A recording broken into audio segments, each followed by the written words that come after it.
नमस्कार दर्शक हो, उजनी अपडेटमध्ये आपले पुन्हा एकदा सहर्ष स्वागत. शेतकऱ्यांसाठी अत्यंत महत्त्वाची व आनंदाची बातमी आपणासमोर घेऊन आलो आहोत. त्या अगोदर आपण ATN मराठी चॅनलला सबस्क्राईब केले नसेल तर सबस्क्राईब करा व बातम्यांना निश्चितपणे एक लाईक अवश्य करत जावा, जेणेकरून पुढील अपडेट सर्वात अगोदर आपणास मिळत राहतील.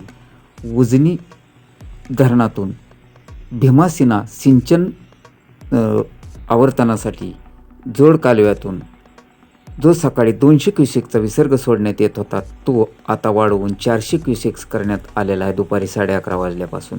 तसेच उजनी धरणाच्या मुख्य कालव्यातून म्हणजे मेन कॅनलमधून आत्ता 6 वाजल्यापासून 200 क्युसेकचा विसर्ग सोडण्यात आलेला आहे.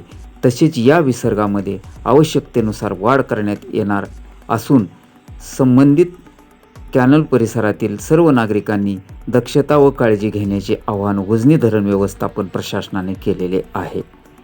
अशाच पुढील महत्त्वाच्या व ताज्या संपूर्ण अपडेटसाठी आपण चॅनलला सबस्क्राईब करा व मिळवत राहा पुढील महत्त्वाच्या अपडेट.